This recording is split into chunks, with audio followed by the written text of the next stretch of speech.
très heureuse de vous retrouver sur Chérif la télévision. Mesdames et messieurs, bonsoir. Bienvenue dans cette édition. Le guide spirituel des Ansar, Seyd Chérif Ousmane Madane Aïdara, a reçu en audience ce mardi 2 janvier l'association des jeunes étudiants maliens de la Côte d'Ivoire. Au menu des échanges, des questions relatives au Mali ainsi que les objectifs de l'association. Reportage signé Loutou Silibé avec la voix de Tata Touré. Créée en 2015, l'Association des jeunes étudiants maliens de la Côte d'Ivoire a pour objectif d'aider les Maliens résidant dans le pays, en l'occurrence ceux qui décident de poursuivre leurs études dans les universités ivoiriennes. De nos jours, plus de 250 étudiants sont recensés par l'association qui cherche à promouvoir la culture malienne. Cette visite s'inscrit dans ces cadres. Notre première activité en termes de voyage, nous avons voulu connaître le Mali, s'imprégner de la culture malienne. C'est-à-dire à partir d'un voyage d'études, de formation et de culture. Et dans ce voyage-là, nous avons préféré faire une correspondance sur le nom du guide spirituel Aïdara Ousmane Chérif. Donc nous pensons que nous ne sommes pas trompés. C'est vrai, le début du voyage a été difficile. Nous avons entamé vraiment un désert qui est un peu compliqué. Mais depuis que nous avons vu l'un des fils maintenant de Aïdara, nous pouvons dire que Dieu nous a fait une ouverture. Et cette ouverture, grâce à cette ouverture-là, grâce à ces bénédictions, nous avons fait un séjour parfait. Comme dans la vie, rien n'est parfait. Parce que nous pouvons dire que ce séjour-là a été parfait. Donc, malgré tout ça, nous avons voulu insister, voir Karmo Aïdara à travers vraiment l'un de ses disciples qui s'appelle Koulibaly Maman. Et je pense qu'il a apporté le message au guide. Et le guide n'a même pas compliqué. Aujourd'hui, nous sommes en face maintenant du guide. Nous sommes très heureux. La seule chose que nous pouvons dire, c'est de bénir et demander au Seigneur de bénir Karamo Aïdara ainsi que sa famille, ainsi que le peuple malien. Nous lançons un appel à l'ensemble du monde, à l'ensemble des étudiants maliens, singulièrement les étudiants maliens de la diaspora. Tout le monde de prier Aïdara. Tous ceux qui disent sur Aïdara, venez ici. Vous allez connaître Aïdara, c'est un grand. Parce que le geste qu'il vient de faire, si ce n'est pas grand, tu ne peux pas faire ça. Ce n'est pas en termes matériels, non. Il n'y a pas en termes financiers, non. Mais de fait que, regarde bien, quand on essaie de regarder un peu devant là, en dehors d'ici, c'est le monde qui sont là-bas. Mais il a arrêté tout le monde. Il dit, les enfants, venez. Vous êtes déplacés depuis Abidjan, venez me voir. Je ne savais pas que vous avez dormi à la gare. Sinon, vous n'allez pas dormir à la gare. La gare, là, ce n'est pas votre maison. Chez moi, vous êtes logés ici. Le Mali, c'est chez vous. Donc, nous avons montré qu'il est très content et qu'il est très satisfait. Donc, vraiment, Karamo Aïdara, au nom de l'ensemble des étudiants maliens de Côte d'Ivoire et à mon nom propre, nous vous demandons vraiment que Dieu vous bénisse et bénisse ainsi votre famille. Et nous demandons vraiment jusqu'à présent d'être courageux, surtout ce n'est pas facile. Parce qu'il y a plein de choses que les gens disent. Mais nous pensons qu'aujourd'hui, nous avons vu la réalité. Nous ferons tout pour vraiment appliquer vos prêches, vos conseils. C'est pour cette raison que nous sommes venus partager des expériences avec lui, car c'est important. Tout ce qu'il dit là, c'est le nom d'Allah et le prophète sallallahu alayhi wa sallam. Karamo Aïdara, merci, que le Seigneur vous bénisse. Le guide Seyd Chérif Ousmane Madane Aïdara s'est réjoui de la visite avant de saluer l'esprit patriotique de ces jeunes qui portent le Mali dans leur cœur. Au cours de la visite, le guide a remis symboliquement la somme de 500 000 francs CFA aux étudiants. Le personnel de la mairie de la commune 5 du district de Bamako a organisé la première édition de la Nuit des mariés à la place du sommet France-Afrique de Kalabankoura le week-end dernier. C'était sous le parrainage de Mme Keïta Aminata Maïga, épouse du chef de l'État, Boubacar Traoré Abdoulaye Sowodogo. Cette cérémonie a regroupé des artistes, comédiens, des animateurs de la radio, des griots et même les vieilles personnes afin de sensibiliser le public sur l'importance du mariage. Toutes ces personnalités présentes à cet événement ont fait l'exposé sur le code du mariage et surtout l'importance du mariage et les conséquences des divorces. C'est justement suite à la recrudescence des divorces ces derniers temps que cet événement a été initié en vue d'une large sensibilisation. Nous avons initié la nuit des mariés parce qu'il y a trop de divorces. Donc, alors le travail que tu fais, donc tu dois savoir, moi, ce que je fais, qu'est-ce que ça donne. Si ça ne donne pas, tu dois faire quoi pour que ça soit garanti. C'est pourquoi nous avons initié cette nuit. Les mariages que nous célébrons, que ce soit des mariages de longue durée et non de courte durée. Pour les parrains de la cérémonie, chacun doit jouer son rôle pour que les mariages puissent avoir des succès. Ce soir, nous célébrons, j'allais dire, fêtons le mariage. Cela est d'autant avéré que chacun de nous a fêté le jour de son mariage. Présentement, nous partageons la première des nuits consacrées au mariage par les conjoints unis la même année, c'est-à-dire l'édition 2017. Nous avions l'impression que le mariage était la fin des nombreux soucis qui nous minaient au quotidien.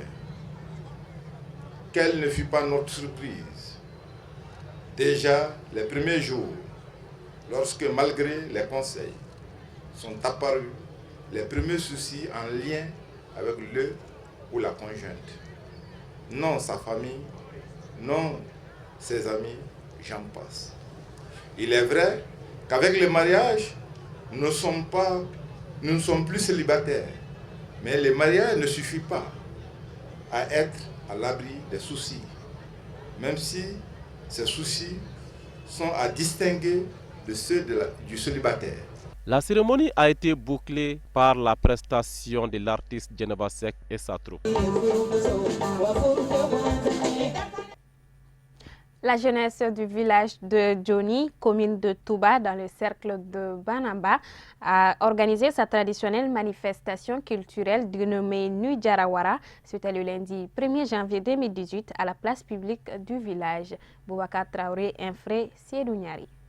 Ils étaient tous présents, femmes, vieux et jeunes, pour magnifier cette grande manifestation culturelle et traditionnelle du village. Cet événement est organisé chaque année après les récoltes du mil. Je suis content de cette manifestation culturelle. On fait pour le bonheur du village.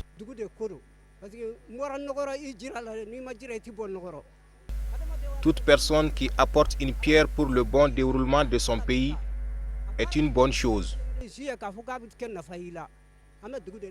Pour le chef du village de Djoni, cette manifestation culturelle est une tradition chez eux pour la simple et bonne raison qu'elle existe depuis des années.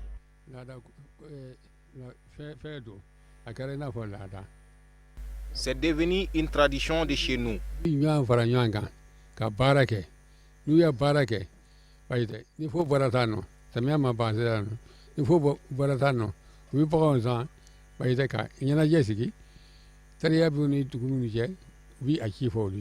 C'est après les récoltes du mil, chaque année que les jeunes du village organisent cette manifestation avec leurs voisins du village.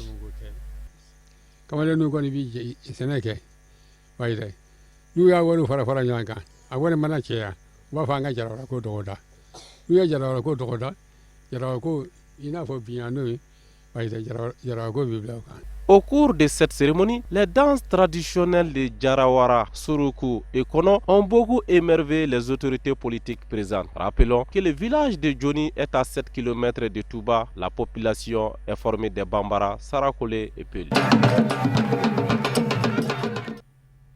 Le métier des tisserands est en perte de vitesse dans notre société. Autrefois, les œuvres textiles ingénieusement tissées par des artisans faisaient les beaux jours des tapisseries avant la modernisation d'aujourd'hui. La sauvegarde du métier de tisserand est le sujet auquel la rédaction s'est intéressée. Reportage signé Mamadou Ben Cherif Soumano, Abdoulaye Sogodogo.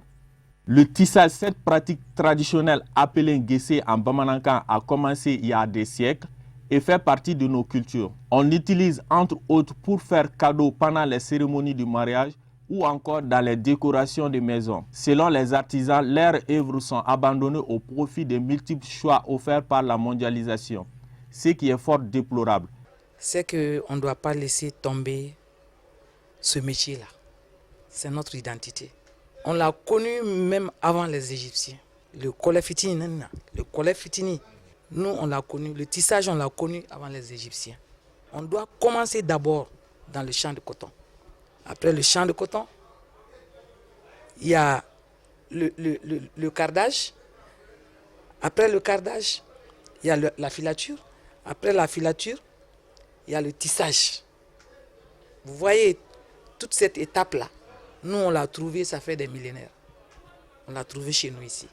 Le fait que Ce tissage-là a pris l'avance sur les autorités qui doivent le réguler, l'encadrer, et le manque de moyens pour soutenir cette œuvre-là a fait que c'est devenu maintenant un système de tissage menacé, c'est devenu un patrimoine en voie de disparition, faute d'entretien, faute de protection et faute de promotion. Pour revaloriser maintenant, il faut inviter les acteurs qui sont dans ce secteur-là, ensemble avec les autorités publiques, avec les collectivités, avec les hommes politiques, avec les mairies, trouver un cadre dans lequel on peut ressusciter, on peut relancer cette culture qui a tant sauvé l'humanité. Selon un dicton de chez nous, quand on perd ses repères, on ne sait plus à quel sort se vouer. Gardons donc notre tradition ancestrale pour préserver notre patrimoine culturel.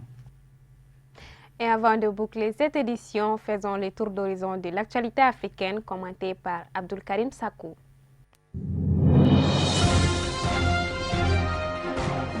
Le ministre zambien des Affaires étrangères, Hari Kalaba, a annoncé sa démission, dénonçant une corruption croissante au sein du gouvernement. Nous ne pouvons pas continuer de gérer les affaires du pays avec indifférence quand le niveau de corruption enfle, pratiqué par ceux-là même qui devraient la combattre, a affirmé le chef de la diplomatie zambienne dans un message. La Zambie est classée 87e sur 176 pays sur l'index de perception de la corruption publié par Transparency International. Hari Kalaba était jusqu'ici considéré comme un successeur possible du président Edgar Lungu, dont les ambitions de se représenter en 2021 sont bien plus que perceptibles, bien qu'il ait déjà accompli des mandats, le maximum prévu par la loi. Un attentat attribué au groupe djihadiste Boko Haram dans une mosquée à la frontière entre le Nigeria et le Cameroun a fait au moins 14 morts mercredi matin, selon des sources sécuritaires concordantes. Un homme s'est fait exploser peu avant la première prière du matin au milieu des fidèles musulmans dans une mosquée de Gambori, état du Borno. 14 corps ont été sortis des décombres de la mosquée qui a été totalement détruite par l'explosion. Seul le médecin a survécu et le bilan pourrait s'alourdir car selon des témoins, beaucoup de victimes se trouveraient sous les décombres. Le président nigérian Muhammadu Buhari a affirmé dans son discours de la nouvelle année que le Nigeria en a fini avec Boko Haram, mais le nombre d'attentats et de raids sur les postes militaires ont fortement augmenté ces 2 derniers mois. Au Soudan du Sud, le cessez-le-feu fraîchement signé le 21 décembre dernier est constamment violé par les 2 partis ennemis, à savoir le camp gouvernemental mené par le président Salva Kiir et celui de son rival, l'ancien vice-président et chef rebelle Riek Machar. Face à cette situation qui semble interminable, les réactions ne manquent pas. L'Organisation régionale des États d'Afrique de l'Est, qui a supervisé les pourparlers à Addis Abeba, a fait savoir son indignation. Elle est suivie par l'Union européenne, les États-Unis, le Royaume-Uni et la Norvège. La Troïka, États-Unis, Royaume-Uni et Norvège pressent les belligérants à se mettre d'accord sur leurs nombreux désaccords, ce qui n'est pas gagné eu égard aux nombreux crimes commis particulièrement contre les civils. Visiblement choqué par les morts dues à la répression des marches des laïcs catholiques le 31 décembre, le cardinal Laurent Monsangwe n'a pas lésiné sur les mots pour dénoncer la barbarie des forces de sécurité de la RDC. C'est dans un communiqué publié mardi que l'archevêque de Kinshasa a livré son sentiment sur les tueries et arrestations intervenues dimanche en marge des manifestations initiées par des laïcs catholiques demandant le départ de Joseph Kabila au pouvoir depuis 2001. Face à la défiance des manifestants qui ont bravé l'interdiction de manifester, le gouvernement congolais a utilisé la manière forte. Si la police a fait état de 3 morts n'ayant aucun lien avec ces marches, les organisateurs, eux, parlent de plus de 12 personnes tuées par des policiers. Pour Laurent Monsangwo, l'éthique des forces de l'ordre et même des autorités pose problème. Comment ferons-nous confiance à des dirigeants incapables de protéger la population, de garantir la paix et la justice, s'est-il indigné. C'est officiel, Yoweri Museveni pourra se présenter pour un nouveau mandat en 2021. Voilà un texte que le chef de l'État ougandais n'a pas tardé à promulguer, celui levant la limite d'âge pour être candidat à la présidentielle fixée jusque-là à 75 ans. Un texte adopté le 20 décembre dernier après des débats houlés au Parlement. Il faut dire que le président ougandais est déjà au pouvoir depuis plus de 31 ans et qu'il venait de passer le cap des 73 ans.